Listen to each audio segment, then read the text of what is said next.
साथ मैं रेनू चौहान और आप देख रहे हैं आरएन टीवी नेटवर्क। आज दिल्ली के जैतपुर बी ब्लॉक खड्डा कॉलोनी ऑन्थरटी फाउंडेशन के चेयरमैन इमरान सैफी के द्वारा एक प्रेस कॉन्फ्रेंस की गई, जिसमें ऑन्थरटी फाउंडेशन के चेयरमैन इमरान सैफी ने कार्यकर्ताओं से अपील की कि जो देगा पगार उसकी होगी सरकार। यह कार्यकर्ता वह कार्यकर्ता है जो नेताओं के साथ दिन रात एक करके नेताओं को जिताने का काम करते हैं और जीतने के बाद उन्हें कुछ दिन याद रखने के बाद नेता इन कार्यकर्ताओं को भूल जाते हैं, लेकिन अब ऐसा ना हो, इसलिए इमरान सैफी द्वारा एक अनोखी पहल करते हुए कार्यकर्ताओं की आवाज को बुलंद करके उनके हक की आवाज को उठा रहे हैं इमरान सैफी। साथ ही इमरान सैफी ने प्रेस वार्ता को संबोधित करते हुए कहा कि सभी राजनीतिक दलों के कार्यकर्ता अपने सभी राजनीतिक दलों से अपनी अपनी सैलरी की मांग करें। कार्यकर्ताओं को सैलरी नहीं दिए जाने पर शोषित कार्यकर्ता ऑन्थरटी फाउंडेशन से जुड़कर अपनी मांग को मजबूती से रखें और अपने हक की लड़ाई लड़ने के लिए ऑन्थरटी फाउंडेशन से जुड़े। आइए दिखाते हैं आपको प्रेस कॉन्फ्रेंस में क्या कुछ कहा चेयरमैन इमरान सैफी ने। आप सभी के माध्यम से सबसे पहले मेरा सभी को सलाम, जय हिंद।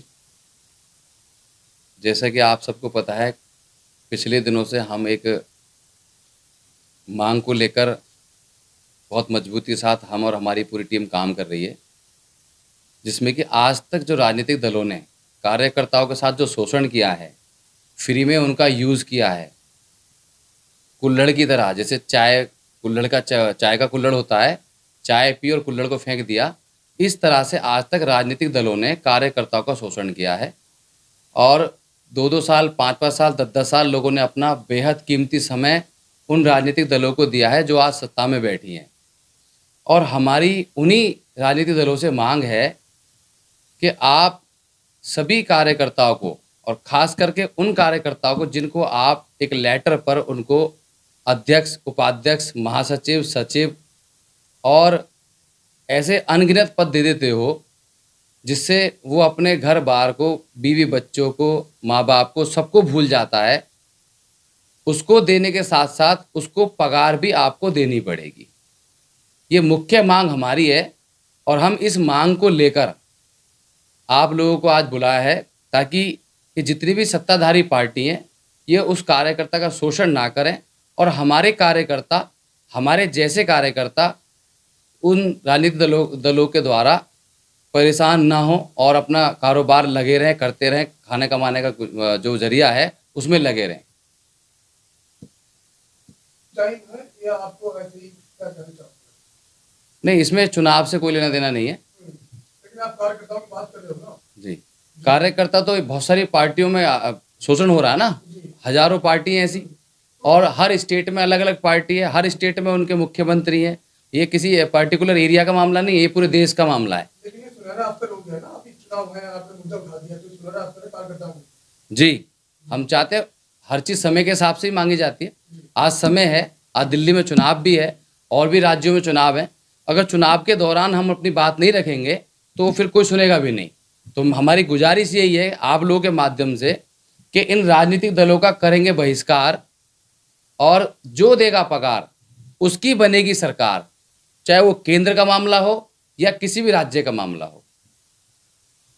सर, ये जो आप पॉलिटिकल पार्टी में जुड़े तकरीबन काफी अर्सा आपको हो गया और आपने अपनी शुरुआत एक कार्यकर्ता के तौर पर की थी, तो अब आप प्रत्याशी भी रहे यहाँ विधानसभा से, तो आप दर्द समझ सकते हैं कार्यकर्ताओं को, क्या दर्द होता है, उसकी व्याख्या किस तरह करना चाहेंगे आप, जो आपने इतना बड़ा कदम उठाया पूरे देश के अंदर पहल आप लेंगे?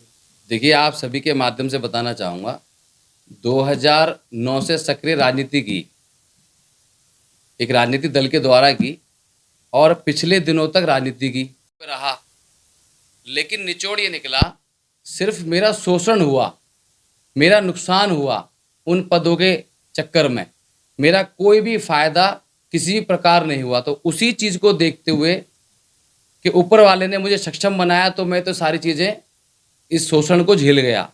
लेकिन मेरे ऐसे बहुत सारे हजारों भाई हैं, ऐसी माताएं बहनें हैं, ऐसे युवा साथी हैं जो इन राजनीतिक दलों का शिकार हो चुके हैं, जो अपने घरों से खाने खराब हो चुके हैं, ना वो घर के रहे ना घाट के रहे। ये सारी चीज़ें हमने अपने ऊपर इम्प्लीमेंट की, हमने अपने आप को देखा, अपने नुकसान को देखा, उसके बाद हम ये सारे आप लोगों के सामने आए हैं कि ऐसा नुकसान किसी भी कार्यकर्ता का पूरे देश में नहीं होना चाहिए। क्या लगता है इस तरीके का जो पहल है आपका, हजारों राजनीतिक पार्टियां हैं जिनके लाखों और करोड़ों की संख्या में कार्यकर्ता है, तो उन लोगों पर क्या प्रभाव पड़ेगा राजनीतिक पार्टियों पे इसका? प्रभाव पड़ना चाहिए कि जिस कार्यकर्ता का वो फ्री में इस्तेमाल कर रहे हैं वो उसे पगार दें, तब उससे काम कराएं। सर, आप पगार की बात कर रहे हैं, हमारे देश में हमारे देश में कई सारी पार्टियां हैं, कई कार्यकर्ता हैं, तो क्या संभव है कार्यकर्ताओं को पगार देना? आपने दिल्ली के अंदर देखा है महिलाएं बसों में फ्री सर्विसेज है बसों महिलाओं के लिए। अगर इतना बड़ा सिस्टम पूरी दिल्ली फ्री चल सकती है बसों के अंदर, प्रदेश में बैठी सरकार उस बजट को दे रही है, और जिस सरकार को जिस कार्यकर्ता ने यहाँ तक पहुँचाया है, क्या उसको सरकारें सैलरी नहीं दे सकती? देखिए, जो पार्टी सत्ता में है उनके लिए तो ये आसान होगा, मगर जो पार्टी सत्ता से बाहर है उनको किस तरीके से देखते हैं आप? वो किस तरीके से अपने कार्यकर्ताओं को सैलरी दे पाएंगे? बिल्कुल, आपकी बात जायज़ है, और हमारा मुद्दा भी यही है कि जो पार्टियां सत्ता में पहुंच चुकी हैं किसी भी राज्य के अंदर, कम से कम वो अपने कार्यकर्ता को सैलरी दे सकती हैं।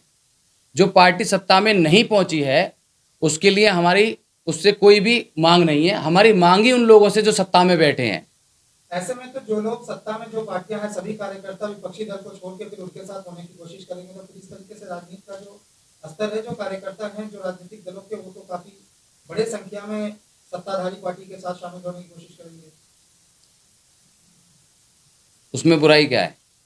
अगर वो लोग उनको सैलरी देते हैं, उनका गुजर बसर अच्छा चलता है, तो उसमें नुकसान क्या है? वैसे भी तो लोग लॉलीपॉप दे रही हैं पार्टियां, दुनिया भर के अवलोकन दे रहे हैं, दुनिया भर के लॉलीपॉप दे रहे हैं, झूठ तूफान बोल रहे हैं। उससे अच्छा है कि कार्यकर्ता को सैलरी दें।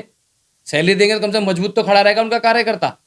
जब विपक्ष के पास जनाधार ही नहीं होगा, जनता ही नहीं होगी, कार्यकर्ता ही नहीं होंगे, तो वो अपनी बात को सरकार से किस तरीके से मनवाएंगे? वादा तो कर सकते हैं, पक्का वादा एफिडेविट पे, अपने स्टैम्प पेपर पे वो वादा तो कर सकते हैं कि उनकी सरकार आएगी तो कम से कम अपने कार्यकर्ता को सैलरी देंगे। जब आप सैलरी की मांग कर रहे हो तो आपने कुछ एस्टिमेट अमाउंट तय करा होगा, क्या है बताइए जरा।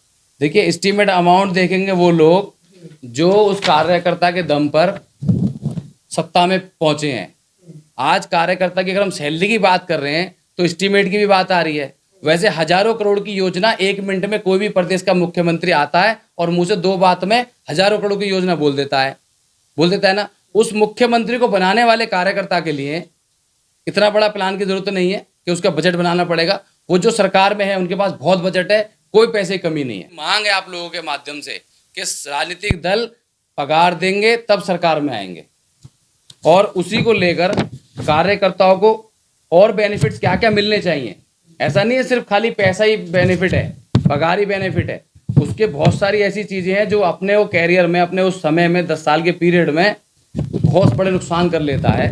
तो हमारी ये जो 15 मांगे हैं उन सभी राजनीतिक दलों से हैं और कार्यकर्ताओं के पक्ष के लिए हैं। वो मैं आपके माध्यम से बताना चाहूँगा। कार्यकर्ताओं की है पुकार, राजनीतिक दलों का करेंगे बहिष्कार। जो देगा पगार उसकी होगी सरकार, कार्यकर्ताओं की है पुकार।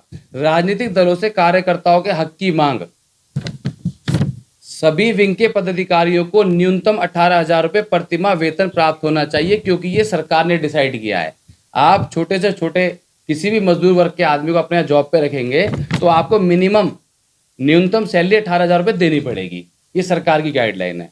दूसरा, प्रदेश अध्यक्ष, लोकसभा अध्यक्ष, विधानसभा अध्यक्ष, जिला अध्यक्ष, वार्ड अध्यक्ष, ब्लॉक अध्यक्ष, बूथ अध्यक्ष, जब आप इनको लेटर देते हैं, जो सत्ता में बैठी पार्टी हैं या सत्ता में नहीं है, तो आप इनको लेटर देकर इनके लिए एक बहुत बड़ा इनके ऊपर लोड दे देते हैं।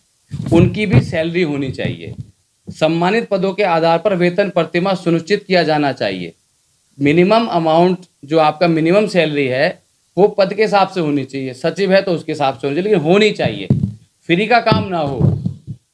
चौथा, जो कार्यकर्ता चुनाव से वंचित रह जाएं उन्हें केंद्र और राज्य सरकार में सम्मानित पदों पर नियुक्ति मिलनी चाहिए। महिला कार्यकर्ताओं को पुरुष कार्यकर्ताओं की अपेक्षा निर्धारित भत्ते का 1.5 गुना अधिक मिलना चाहिए। इसका मैं आपको क्लियर कर देता हूं, क्योंकि महिला कार्यकर्ताओं का सबसे ज्यादा शोषण ये राजनीतिक दल करते हैं। तो पुरुष कार्यकर्ताओं की अपेक्षा महिलाओं को 1.5 गुना एक्स्ट्रा मिलना चाहिए। अगर पुरुष कार्यकर्ता को 18,000 मिल रहा है तो कम से कम उसको 26,000 या 24,000 ऐसी सैलरी मिलनी चाहिए, ताकि वो अपने घर से जो निकल के अपना समय दे रही है पार्टियों के लिए। और मैंने देखा है आज तक कि सबसे ज़्यादा धरना प्रदर्शन जो जितने भी होते हैं देश के अंदर, सबसे ज़्यादा हमारी महिलाएं सबसे आगे बढ़ चढ़ कर हिस्सा लेती हैं और सबसे ज़्यादा समय देती हैं, इसलिए उनको 1.5 गुना ज़्यादा पगार मिलनी चाहिए। सत्ताधारी राजनीतिक दलों के कार्यकर्ताओं को व्यक्तिगत मामलों के लिए कानूनी सहायता उपलब्ध कराई जानी चाहिए। युवा कार्यकर्ताओं को बिजनेस ट्रेनिंग के लिए विदेश में मुफ्त प्रशिक्षण मिलना चाहिए। कार्यकर्ताओं के सभी प्राइवेट अस्पतालों, नर्सिंग होम और पॉलीक्लिनिक्स में इलाज और दवाइयाँ मुफ्त मिलनी चाहिए। पदाधिकारियों एवं कार्यकर्ताओं को सत्ताधारी राजनीतिक दलों के द्वारा लघु उद्योग लगाने हेतु ब्याज मुक्त ऋण मिलना चाहिए। सत्ताधारी दल को अपने सभी कार्यकर्ताओं के लिए एक विशेष पहचान पत्र देना चाहिए। विशेष पहचान का मतलब ये है कि ये फलानी जो सत्ता में बैठी पार्टी है उसका कार्यकर्ता है, तो उसे कहीं भी जाता है तो उसके पास कोई प्रूफ नहीं होता कि ये किसी पार्टी का कार्यकर्ता है। वो किसी सरकारी सिस्टम में जाता है या सरकारी ऑफिस में जाता है या प्रशासन से मिलने जाता है तो उस बेचारे की कोई वैल्यू नहीं होती, इसलिए उसको एक विशेष कार्ड मिलना चाहिए। सत्ताधारी दल के सभी कार्यकर्ताओं के लिए विशेष पहचान पत्र द्वारा टोल टैक्स में 50% की छूट होनी चाहिए। सत्ताधारी पार्टी के मुख्यमंत्री और मंत्रियों से सभी विंग के पदाधिकारियों का सीधा संवाद होना चाहिए, क्योंकि वो मुख्यमंत्री और मंत्री बनाए तो उसी कार्यकर्ता की मेहनत से हैं। अगर उससे डायरेक्ट मिलने में उन्हें प्रॉब्लम क्या है, डायरेक्ट मिलना चाहिए।